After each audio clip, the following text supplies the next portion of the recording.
Halo semuanya, kami di sini akan memberitahukan kepada kalian tentang apa itu arti dari komunikasi verbal dan nonverbal, dan juga kami juga akan memberikan contoh dari kedua komunikasi tersebut.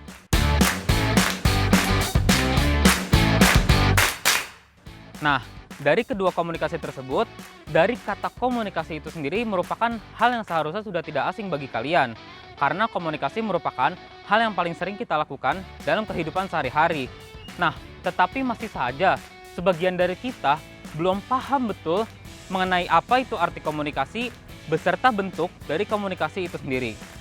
Maka dari itu, alasan dari kelompok kami memilih topik tersebut adalah sangat penting bagi kita untuk menguasai kedua komunikasi tersebut sehingga komunikasi yang kita jalani sehari-hari akan berjalan dengan lebih baik.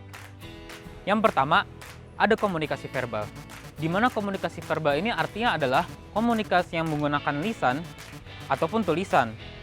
Komunikasi lisan ini biasanya digunakan dalam hubungan antar manusia, seperti saling mengungkapkan perasaan, emosi, saling bertukar informasi, berdebat, bahkan bertengkar.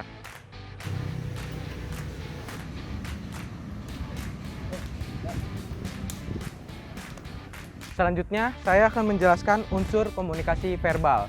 Yang pertama, ada kata. Kata merupakan lambang terkecil dari bahasa.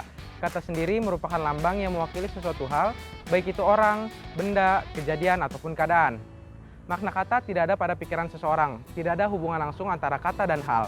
Yang berhubungan langsung hanyalah kata dan pikiran seseorang. Kata-kata yang digunakan adalah abstraksi yang telah disepakati akan maknanya. Oleh sebab itu, komunikasi verbal bersifat intensional dan harus segera dibagi di antara orang-orang yang terlibat dalam komunikasi tersebut. Yang kedua, ada bahasa.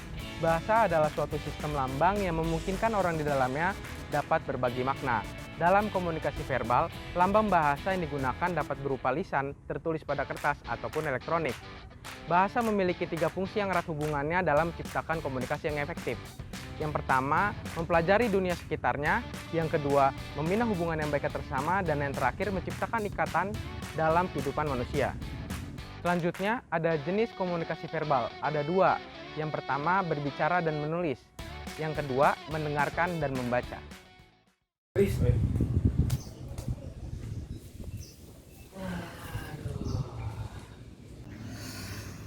Capek banget gua, parah dah. Kenapa? Kalau misalnya ada masalah, sini cerita sama gue dengerin pendapat.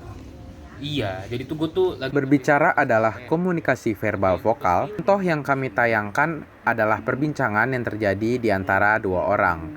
Dalam hal ini, salah satu dari mereka berbicara kepada lawan bicaranya. Hal ini merupakan contoh dari berbicara.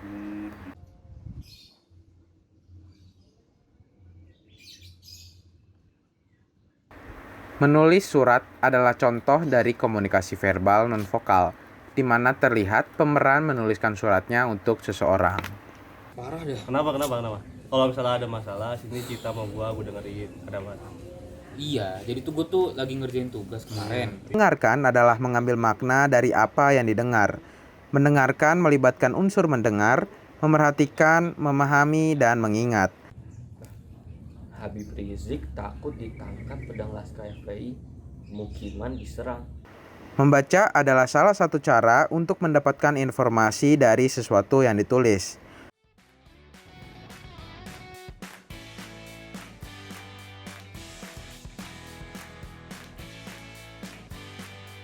Komunikasi nonverbal adalah semua isyarat yang bukan kata-kata.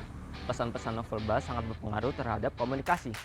Pesan atau simbol-simbol nonverbal sangat sulit ditafsirkan daripada simbol verbal. Bahasa verbal biasanya selalu dengan bahasa nonverbal. Contohnya ketika kita mengatakan iya, pasti kepala kita akan ikut mengangguk. Komunikasi nonverbal lebih jujur mengungkapkan hal yang ingin diungkapkan karena biasanya terjadi secara spontan. Komunikasi nonverbal meliputi semua aspek komunikasi selain kata-kata sendiri dan dipengaruhi oleh beberapa faktor, diantaranya yang pertama yaitu bagaimana kita mengucapkan kata-kata, seperti bagaimana volume kita atau intonasi kita. Selanjutnya dipengaruhi juga oleh lingkungan yang mempengaruhi interaksi seperti suhu dan pecahan. Dan terakhir dipengaruhi oleh benda-benda yang mempengaruhi citra pribadi dan pola interaksi seperti pakaian, perhiasan, dan mebel. Selanjutnya, ada jenis-jenis komunikasi nonverbal. Beberapa diantaranya yaitu yang pertama ada sentuhan, yang kedua ada komunikasi objek, yang ketiga ada gerakan tubuh. Sentuhan atau tactile message merupakan pesan nonverbal, non-visual, dan non-vokal. Alat penerima sentuhan adalah kulit yang mampu menerima dan membedakan berbagai emosi yang disampaikan orang melalui sentuhan. Itu ada mahasiswa tuh. Keren banget gila alma maternya. Iya, keren juga ya. Gue jadi pengen cepet-cepet lulus biar bisa jadi mahasiswa. Penggunaan komunikasi objek yang paling sering adalah penggunaan pakaian. Orang sering dinilai dari jenis pakaian yang digunakannya. Penting diplomasi parlemen dalam posisi Indonesia sebagai negara non-blok dan bebas aktif. Apakah kalian paham? Tidak, bukan? Saya juga memilih.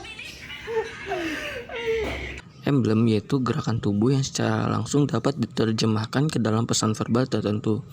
Biasanya berfungsi untuk menggantikan sesuatu. Lu aus kok. Ntar gue beli minuman dulu ya. Yaudah. Oke. Ilustrator yaitu gerakan tubuh yang menyertai pesan verbal untuk menggambarkan pesan sekaligus melengkapi serta memperkuat pesan. Biasanya dilakukan secara sengaja. Affect display yaitu gerakan tubuh, khususnya wajah yang memperlihatkan perasaan dan emosi. Terkadang diungkapkan dengan sadar atau tanpa sadar. Dapat mendukung atau berlawanan dengan pesan verbal. Menurut gue enggak, milenial kayak kita nih, kayaknya penting deh buat investasi, entah reksadana, saham. Regulator yaitu gerakan nonverbal yang digunakan untuk mengatur, memantau, memelihara, atau mengendalikan pembicaraan orang lain. Regulator terikat dengan kultur dan tidak bersifat universal.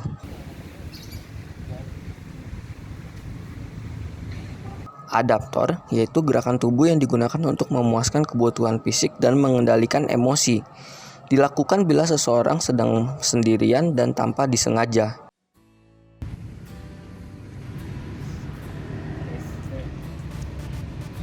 Ya, di komunikasi nonverbal mempunyai 5 fungsi. Yang pertama ini ada repetisi, yang kedua ini ada kontradiksi, yang ketiga ada komplement, yang keempat ada aksentuasi, yang kelima ada substitusi.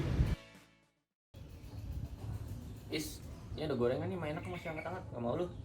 Enggak dulu dah. Yakin nih? Iya, yakin. Repetisi, yaitu mengulang kembali pesan yang disampaikan secara verbal.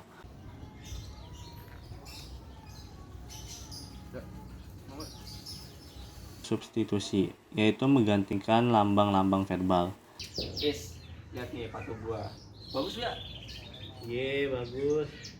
Kontradiksi, yaitu menolak pesan verbal atau memberikan makna lain terhadap pesan verbal. Dua sih. Hati-hati. Komplement, yaitu melengkapi dan memperkaya pesan maupun makna nonverbal. Dapat. Oke. Mantap, Sam. Terusin. Udah jam berapa nih ya? Udah sore juga. Kayak sore nih, dah. Bocah-bocah. Aksentuasi, yaitu menegaskan pesan verbal atau menggaris bawahinya. Nah, pada kesempatan sebelumnya kita telah mendengarkan penjelasan dan contoh ilustrasi dari komunikasi verbal dan non-verbal, sehingga dapat disimpulkan bahwa komunikasi verbal adalah komunikasi yang menggunakan kata-kata, baik secara lisan maupun tulisan. Pada komunikasi verbal terdapat unsur kata dan bahasa. Kata merupakan lambang terkecil dari bahasa. Sedangkan bahasa adalah suatu sistem lambang yang memungkinkan orang di dalamnya berbagi makna. Sementara itu, komunikasi nonverbal adalah suatu isyarat tanpa kata-kata. Pesan-pesan nonverbal sangat penting dalam komunikasi. Pesan atau simbol-simbol nonverbal sangat sulit ditafsirkan daripada simbol verbal. Dalam komunikasi yang kita lakukan, komunikasi verbal hanya memiliki porsi sebesar 35% dan sisanya 65% untuk komunikasi nonverbal. Bahasa umum yang digunakan dalam komunikasi verbal itu memiliki keterbatasan yang lebih banyak dibandingkan komunikasi nonverbal. Faktornya adalah faktor integritas, faktor budaya, faktor pengalaman, faktor pengetahuan, dan faktor biologis. Maka dari itu, komunikasi verbal dan nonverbal itu melengkapi satu sama lain.